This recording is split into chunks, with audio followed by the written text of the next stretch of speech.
২৬শে বিধানসভা ভোটের আগে এটাই শেষ রাজ্য budget, West Bengal state budget 2026। তাই এই বাজেট যে কার্যত ভোট বাজেট তা নিয়ে শুরু থেকেই জল্পনা ছিল। সেই জল্পনায় শিলমোহর পড়ল বাজেট পেশ হতেই। রাজ্যের অন্যতম জনপ্রিয় সামাজিক প্রকল্প লক্ষ্মীর ভাণ্ডারে ভাতার অঙ্ক বাড়াল মমতা বন্দ্যোপাধ্যায়ের সরকার। বাজেট বক্তৃতায় অর্থমন্ত্রী চন্দ্রিমা ভট্টাচার্য ঘোষণা করেন, লক্ষ্মীর ভাণ্ডারে তপশিলি জাতি ও উপজাতির মহিলারা এতদিন যে ১২০০ টাকা করে ভাতা পেতেন তা বেড়ে হচ্ছে ১৭০০ টাকা। সাধারণ বিভাগের মহিলাদের ক্ষেত্রেও ভাতা ১,০০০ টাকা থেকে বাড়িয়ে করা হল ১৫০০ টাকা।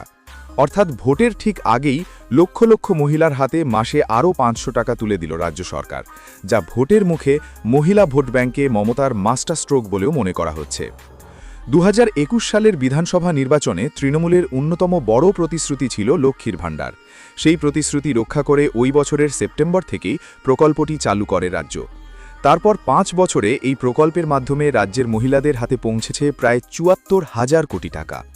চলতি ২০২৫-২৬ অর্থবর্ষে লক্ষ্মীর ভাণ্ডারের জন্য বাজেটে বরাদ্দ ছিল ২৭,০০০ কোটি টাকা, যা থেকেই স্পষ্ট এই প্রকল্পকে কতটা গুরুত্ব দিচ্ছে নবান্ন। উল্লেখযোগ্যভাবে গত বছর রাজ্য বাজেটে লক্ষ্মীর ভাণ্ডারের ভাতা অপরিবর্তিত রাখা হয়েছিল।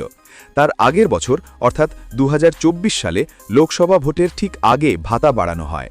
তখন ফেব্রুয়ারির বাজেটে ঘোষণা হয়েছিল ভাতা ৫০০ টাকা থেকে বাড়িয়ে ১,০০০ টাকা করা হবে। এপ্রিল থেকেই তা কার্যকর হয় এবং ভোট চলাকালীনই সেই বাড়তি টাকা মহিলাদের ব্যাংক অ্যাকাউন্টে ঢুকতে শুরু করে। রাজনৈতিক মহলের মতে লোকসভা ভোটে গ্রাম বাংলায় তৃণমূলের ভালো ফলের নেপথ্যে লক্ষ্মীর ভাণ্ডারের বড় ভূমিকা ছিল। বর্তমানে বাংলায় ভোটারের সংখ্যা ৭.৫ কোটি, তার মধ্যে প্রায় ৩০% লক্ষ্মীর ভাণ্ডারের উপভোক্তা। অর্থাৎ রাজ্যের মোট ভোটারের এক বিরাট অংশ সরাসরি এই প্রকল্পের সঙ্গে যুক্ত। সেই হিসেব মাথায় রেখেই ভোটের মুখে ভাতা বৃদ্ধির সিদ্ধান্ত বলে মনে করছেন রাজনৈতিক পর্যবেক্ষকরা।